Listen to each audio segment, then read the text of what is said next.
Bismillahirrahmanirrahim. Assalamualaikum warahmatullahi wabarakatuh.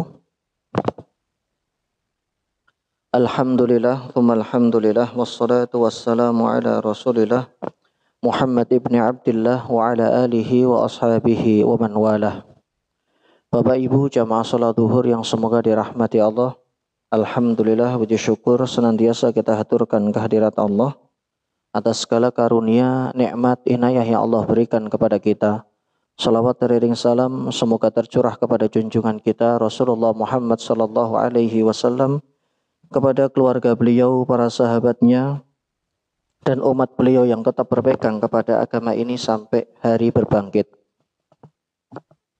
Bapak Ibu yang semoga dirahmati Allah, kita melanjutkan kajian kitab Riyadhus Shalihin. Telah sampai pada bab qadha'i hawaijil mukminin atau muslimin, menyelesaikan urusan dan kesulitan orang-orang muslim atau saudara-saudara kita yang ada di sekeliling kita. Bapak Ibu yang semoga dirahmati Allah, semangat Islam itu adalah semangat menyatukan. Semangat Islam adalah semangat menyambung silaturahmi. Jika menyambung silaturahmi, tentunya lawan katanya adalah berpecah belah atau memutus silaturahmi atau bercerai-berai. Silaturahmi bisa terwujud, persatuan itu bisa terwujud jika masing-masing individunya mengerti dan paham, dan kemudian mereka bisa saling membantu dan saling tolong-menolong. Inilah semangat Islam. Islam itu menyatukan, bukan membuat tercerai-berai atau sesuatu itu berantakan. Bapak Ibu yang semoga dirahmati Allah, dan inilah yang dibawa oleh Nabi SAW di tanah Arab. Hal mana pada saat itu di masa itu orang-orang mudah sekali terjadi keributan, memutus silaturahmi hanya gara-gara perkara yang sepele. Makanya dikatakan innal islama bada'a ghoriban. Dalam hadis At-Tirmidzi Nabi bersabda, Islam itu dimulai dari keterasingan. Dikatakan asing karena ajaran agamanya itu adalah ajaran agama yang asing di masa lalu. Ketika orang dengan mudahnya mereka ribut satu sama lain, kemudian putus silaturahmi, tidak saling menyapa, tidak saling tegur, kemudian tidak saling mengunjungi, tidak saling membantu. Tapi Islam datang untuk menghidupkan kembali hal-hal baik yang ada di tengah masyarakat ini. Wa sayaudu ghoriban kama bada'a. Nanti Islam pun juga akan kembali asing di akhir zaman. Sebagaimana dulu memulainya dengan keterasingan. Di akhir hadis Nabi mengatakan, Fatu balil ghuraba. Maka beruntunglah orang-orang yang asing. Maksudnya adalah dia melakukan suatu aktivitas di saat orang-orang melupakan aktivitas itu. Jam-jam sekitar jam 7, jam 8, jam 9, jam 10 itu kan jam kerja. Tapi ada orang asing dalam artian dia melakukan aktivitas yang tidak biasa. Sholat duha. Tengah malam itu waktunya tidur, waktunya istirahat.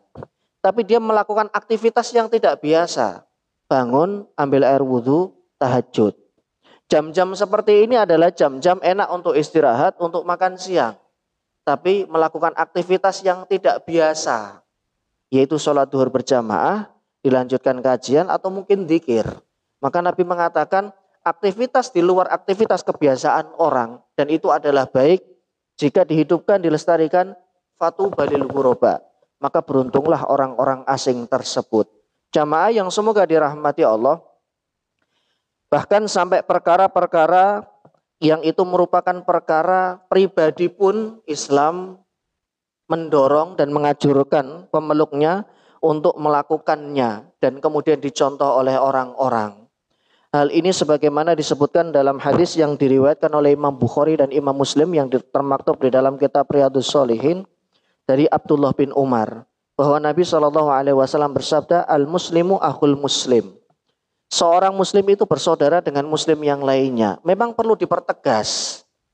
Kenapa harus dipertegas oleh Nabi? Agar setiap muslim itu tidak cuek, tidak hidupnya masing-masing individu. Kamu saya. Saya nggak ikut campur urusanmu, kamu juga nggak perlu ikut campur urusan saya.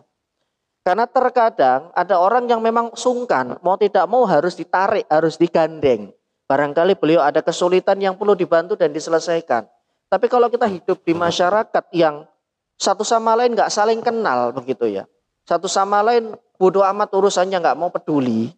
Memang ikut campur tidak baik jamaah. Ikut campur dalam masalah privasi tidak baik. Tapi kalau ikut campur untuk menyelesaikan permasalahan itu kan boleh-boleh saja. Hal yang sepele di lingkungan masyarakat kita itu masalah mungkin keamanan. Tetangganya lagi pergi, pulang kampung, rumahnya kosong. Kemudian ada yang nengok-nengok rumah, ya, kok mencurigakan. Sebagian menganggap nggak usah ikut campur, itu urusan dia. Ini urusan keamanan. Nggak ada salahnya kemudian kita tegur, Pak cari siapa, ada perlu apa. Kalau dia niatnya nggak baik kan sudah pasti kabur. Nggak jelas alasannya. Hal-hal semacam seperti ini diperhatikan oleh Islam agar kita tidak egois dalam hidup, agar kita tidak hidup sendirian, tapi kita berbarengan membangun sebuah peradaban, membangun sebuah lingkungan masyarakat yang sehat.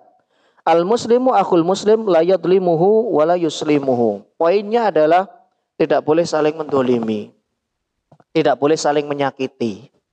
Kalau memang ada kesalahan dari saudara kita dan kesalahan itu ringan, misalkan cuman masalahnya nyenggol pot tapi nggak sampai pecah, hanya jatuh saja. Tidak perlu terlalu diributkan. Memang kemaafan di dalam hati ini harus dibuka lebar-lebar. Dada kita, kelapangan kita ini harus tasamuh. Sikap menghormati dan menghargai ini harus dibuka lebar-lebar. Karena tidak menutup kemungkinan suatu saat kita bersinggungan dengan orang-orang di sekitar kita terhadap hal-hal yang mungkin tidak disengaja jamaah. Anaknya mungkin mainan, kemudian nggak sengaja ngenain motor kita atau masuk ke halaman kita. Ini kan hal-hal yang hampir tidak bisa dihindari dalam kehidupan masyarakat. Nah, disinilah kemudian dibutuhkan tasamuh. La yadlimuhu wa la yuslimuhu. Yuslimuhu itu adalah diartikan tidak menyerahkan dia kepada musuh. Artinya tidak mengganggu dia, tidak mendolimi dia. Karena sebagian ulama menafsirkan atau menjelaskan yuslimuhu, kalau dia ditawan oleh musuh ya diselamatkan. Karena itu bagian dari kita, saudara kita. Dan itu sudah menjadi sunatullah, ya, menyelamatkan seseorang dari sandraan. Wa man kana fi hajati akhihi kana Allahu fi hajatihi. Ini bagus sekali kalimat yang disampaikan oleh Nabi. Barang siapa seorang muslim yang menyelesaikan urusan atau memberikan bantuan kepada saudaranya, kanallahu fi hajatihi, Allah akan selesaikan persoalan dan masalah hidupnya. Bisa jadi doa yang Allah kabulkan dari setiap munajat kita itu bukan murni karena kita selalu berdoa kepada Allah. Bisa jadi tangan yang pernah kita lakukan atau kita perbantukan kepada orang lain tanpa kita sadari hal sepele yang ada di sekitar kita, inilah yang menyebabkan Allah menyelesaikan urusan kita dan Allah menyelesaikan kesulitan hidup kita. Karena kita nggak tahu jamaah, kadang hal-hal sepele yang kita temukan di jalan. Contohnya misalkan ada oli jatuh, ada oli tumpah. Ya tanpa pamrih kita refleks, ini kalau dibiarkan orang akan banyak yang kepleset. Ambil pasir disiram pakai pasir. Atau dihilangi gimana caranya. Seperti ini kan tidak perlu kita menunggu aplaus atau tepukan tangan orang kemudian mendapatkan pujian. Kadang hal itu refleks dilakukan, nggak ada pamrih. Diucapkan terima kasih, ya syukur, tidak ya bodoh amat, kita nggak peduli. Yang penting itu membahayakan. Dan berapa banyak orang yang sudah terselamatkan karena sikap ikhlas kita, sikap tanpa pamrih yang dilakukan di tengah jalan itu. Bisa jadi seminggu atau 2 minggu berikutnya ada urusan yang lama banget gak kelar-kelar urusan kita. Tapi kemudian Allah mudahkan, Allah selesaikan. Karena kemudahan yang kita berikan kepada saudara kita beriman, di akhirat akan dibalas, di dunia pun juga akan Allah berikan ganti. Karena Nabi bersabda, "Wa man kana fi hajati siapapun yang meluangkan waktu dan kesempatan untuk membantu, ya, untuk memberikan solusi kepada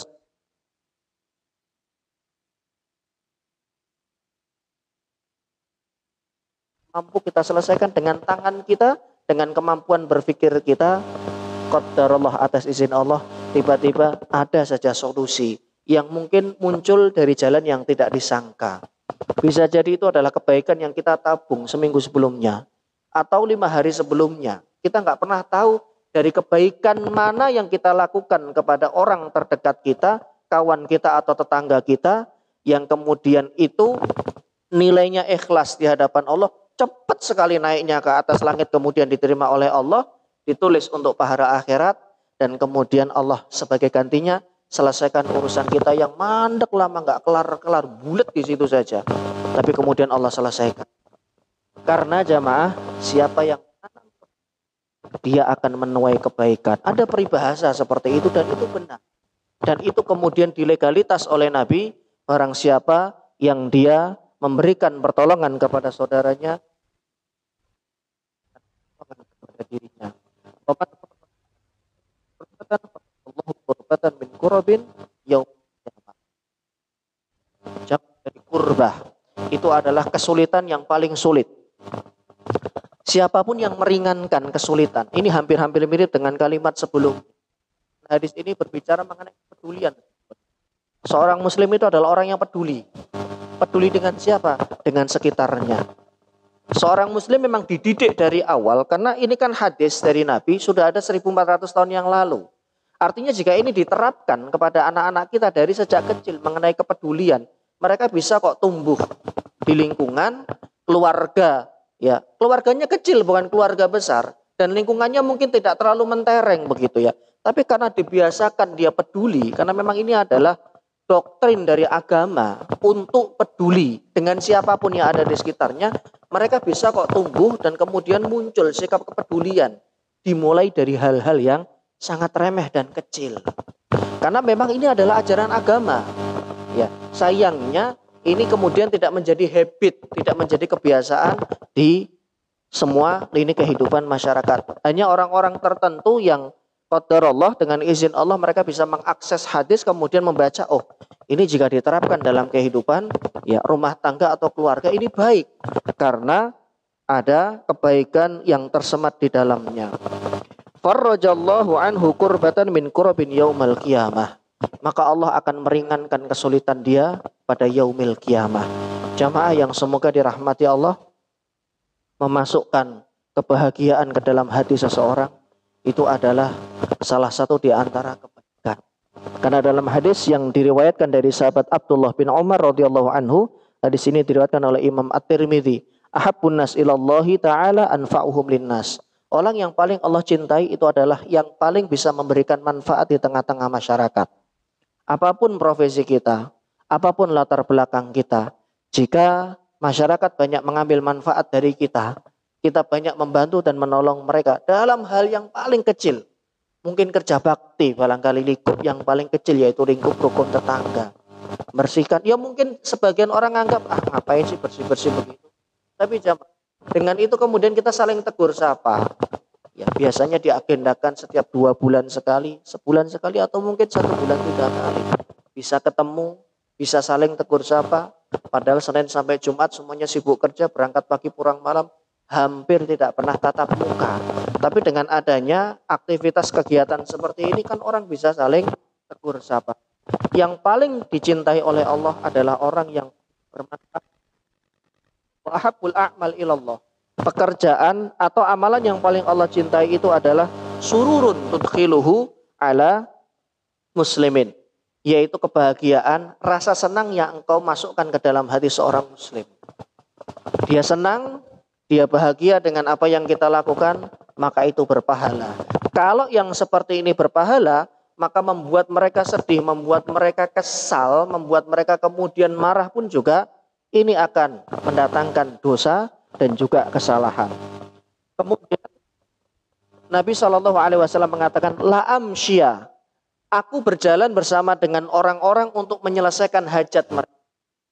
Aku sukai daripada aku beriktikaf di masjid ini, yaitu Masjid Nabawi, dalam kurun waktu 1 bulan penuh. Ternyata menyelesaikan urusan, barangkali mereka datang cuma untuk curhat masalah keluarganya atau masalah pekerjaannya yang sudah menumpuk, atau mungkin masalah anaknya. Kalaulah kita nggak bisa memberikan solusi, karena kita bukan orang yang secara keilmuan agama kita tahu. Paling tidak menjadi pendengar yang baik, tidak memprovokasi dia tenang, ya keributan di rumahnya tidak menjadi besar, itu sudah mengurangi beban dia jamaah. Tapi kalau malah kita provokasi, benar tuh istri kayak gitu harusnya digampar itu. Pulang langsung digamparin tuh istrinya. Makanya hati-hati lisan. Nggak masalah kita nggak bisa memberikan solusi secara lisan. Itu ya Pak, yang Bapak luar biasa ujiannya loh, dan sampai hari ini Bapak, mungkin kalimat itu yang keluar tapi membuat dia tenang. Berapa banyak kalimat-kalimat yang nggak terlalu panjang, beretorika 1-2 kata, saya ikut prihatin dengan masalah yang sedang Bapak alami. Mudah-mudahan ada jalan keluarnya Pak. Ya, pendek Pak, mungkin dia bisa nangis sesenggukan di hadapan kita. Tanpa kita provokasi, tanpa kita salahkan. Karena kita memang nggak tahu detail masalahnya dengan yang ada di rumahnya dan yang beliau alami. Ini kan paling tidak mengurangi bebannya. Dan yang seperti ini dikatakan oleh Nabi, ya aku lebih suka berjalan nyelesain urusan orang-orang daripada iktikaf di Masjid Nabawi. Hadis riwayat Imam At-Tabrani. Memang ini bukan hadis sahih tapi derajatnya hasan, dan hadis hasan itu diamalkan oleh para fuqaha. Jamaah yang semoga dirahmati Allah, hal-hal semacam ini ya banyak kita temukan di masyarakat kita. Kehidupan yang dinamis, yang perubahannya cepat sekali. Hari ini tertawa, besok menangis, besoknya lagi sudah tertawa. Tapi ketika kita bisa paling tidak memberikan komentar-komentar yang baik kepada orang-orang yang ada di sekitar kita, tetangga kita, mungkin kita bisa dekat dengan beliau. Ketika kita bisa mengerti keadaan beliau. Ngapain urusan keluarga saya saja ribet, ngapain ikut campur urusan? Bukan ikut campur jamaah. Paling tidak menjadi pendengar yang baik, walaupun kita belum bisa memberikan solusi. Boleh jadi keinginan dia atau masalah dia sudah menumpuk dan hampir saja dia mengakhiri hidupnya. Tapi karena respon yang baik yang kita berikan kepada mereka, kita nggak memberikan solusi. Cuman responnya adalah respon baik, kata-kata yang baik. Boleh jadi dia menganulir atau dia membatalkan atau dia nggak jadi bunuh diri karena ucapan yang baik dari kita. Tapi kalau kita provokasi, kita komporin, mungkin ngomongnya juga nggak banyak. Itu sih bodoh banget jadi. Ini malah ribut. Kalau kita nggak bisa mengucap yang baik, lebih baik diam. Iya Pak. Aduh. Saya ikut prihatin Pak ya. Cepat selesai. Itu kan kalimat singkat. Sekedar mendengarkan keluhan mereka. Kemudian mereka ringan bebannya walaupun kita tidak bisa solusi konkret dari jalan keluar. Ya, masalah yang mereka hadapi mudah-mudahan kelak Allah Subhanahu wa taala menyelesaikan urusan kita. Walaupun lahadhat, sesaat waktu yang kita luangkan untuk mereka. Allah, tekanan hidup itu kadang membuat seseorang itu berpikir pragmatis, cepat pengen melakukan ini itu dan yang lainnya. Cilakanya itu kan jika yang mau dilakukan ini kan hal-hal yang tidak baik begitu ya. Entah dia mau melakukan tindakan kriminal atau kemudian mau melakukan mengakhiri hidup atau melakukan tindakan yang tidak baik. Tapi ketika kemudian ketemunya dengan orang yang pas, diajak ngobrol pas, kita nggak bisa memberikan solusi, tapi kita bisa menenangkan dia. Paling tidak ada jeda di mana pikirannya tenang, kemudian dia bisa mengambil solusi yang lebih baik. Ya Allah, di akhir dari pembahasan ini, saya mengingatkan ketika kita suka membantu, ketika kita suka memberi, dan ketika kita suka menyelesaikan urusan-urusan ini, ingat kita lakukan itu karena Allah. Dan suatu saat boleh jadi kita akan menelan pil kekecewaan. Kapan? Ketika orang yang kita tolong suatu saat mungkin 10 tahun atau 5 tahun berbalik justru melakukan tindakan yang tidak terpuji kepada kita. Nah, saat itulah keikhlasan kita diuji. Makanya Nabi SAW bersabda dalam hadis yang diriwayatkan oleh Imam Muslim, salasatun, ada 3 golongan, 3 orang, la yukallimuhumullah, mereka itu tidak diajak bicara sama Allah nanti hari kiamat. Wala yang duru ilaihim, dilirik saja tidak. Wala yuzakihim. Allah tidak mau mensucikan mereka, membersihkan dosa-dosa mereka. Walahum adzabun alim, dan bagi mereka adalah siksaan yang pedih. Salah satu di antara tiga golongan ini adalah al-mannan, alladzi yu'ti syai'an tsumma yadhkuruhu, yaitu orang yang suka membantu, orang yang suka memberi, orang yang suka ngasih solusi, tapi di satu sisi dia suka ngungkit-ngungkit kebaikan ini dari orang yang pernah dia bantu. Karena tanda ikhlas itu adalah kita tidak pernah mengungkit kebaikan kita. Terserah orang mau responnya baik kepada kita atau responnya buruk kepada kita. Karena kita melakukan ini dorongannya adalah karena Allah, kita tidak peduli apakah dipuji ataukah kemudian dicela. Karena salah satu tanda orang ikhlas, la yakhafuna laumata laim, tidak takut celaan orang mencela. Kita berbuat baik dicela, kita tidak berbuat baik juga dicela. Lah terus buat apa? Ya sudah, lepaskan saja. Kita melakukan itu karena Allah. Karena terkadang syaitan itu kemudian masuk dan kemudian membisiki, tuh orang itu dulu sering kamu bantu, sekarang malah dia nyakitin kamu. Coba tahu berterima kasih. Akhirnya diungkit di majelis ini, diungkit ngobrol dengan sini, diungkit ngobrol. Itu orang itu nggak tahu terima kasih, dulu sering saya bantu sama saya. Ini nggak perlu kemudian diucap. Apalagi sampai bawa-bawa dulu 10 tahun yang lalu waktu dia susah, siapa yang dulu pertama kali nolongin dia di sini? Saya. Apa-apa saya, mak dari saya. Nggak perlu diangkat lagi jamaah. Karena ini sudah ditulis di catatan malaikat. Ini sudah ditulis dan Allah sudah menyiapkan pahalanya. Ketika kita ungkit, ketika kita obrolkan lagi, ketika disebut-sebut lagi, saya khawatir ini hilang atau bias pahalanya.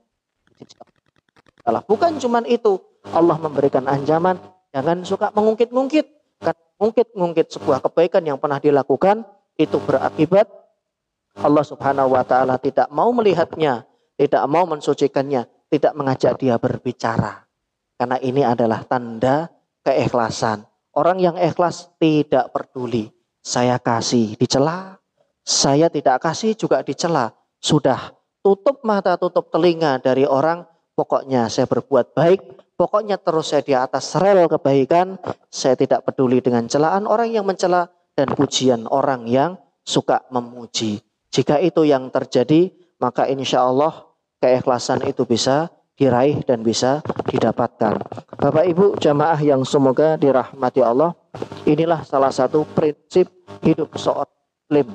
Ketika dia sudah menemukan kebaikan, ketika kita sudah menemukan satu bentuk ketaatan di jalan Allah, maka dia lempeng lakukan. Dia tidak peduli lagi celaan orang itu. Kecuali memang yang dilakukan itu adalah sebuah kesalahan. Kecuali memang ya tidak sesuai dengan apa yang dicontohkan oleh Nabi Shallallahu Alaihi Wasallam. Nah itu kita open, kita terbuka untuk dikoreksi. Barangkali cara sholatnya salah, barangkali takbiratul ihramnya ada yang keliru atau tidak sesuai dengan hadis Nabi Shallallahu Alaihi Wasallam, atau barangkali jumlah rakaat sholat sunnah yang dia lakukan itu tidak sesuai dengan tuntunan Nabi Shallallahu Alaihi Wasallam. Nah itu baru kemudian kita open. Tapi jika bukan karena itu, ya kita memang sudah melakukan dan itu adalah perbuatan yang baik, maka bismillah, semoga kemudian ini menjadi penggugur dosa kita, menjadi tabungan akhirat kita, dan kemudian di dunia Allah juga menyelesaikan dan mengurai permasalahan hidup yang sedang kita alami. Karena tidak ada kebaikan yang disegerakan oleh Allah di dunia kecuali adalah ketika kita banyak menabur kebaikan kepada orang-orang yang ada di sekitar kita, baik kepada orang-orang beriman secara khusus maupun kepada saudara kita sebangsa setanah air yang berbeda keyakinan, tapi mereka tinggal bareng, hidup bersama kita di sebuah lingkungan masyarakat yang kita tempati. Karena Islam memiliki sifat dasar menebarkan kebaikan dan peduli terhadap lingkungannya sekitarnya. Ini yang bisa kami sampaikan, semoga bermanfaat. Subhanaka Allahumma bihamdika asyhadu an la ilaha illa anta astaghfiruka wa atubu ilaik. Assalamualaikum warahmatullahi wabarakatuh.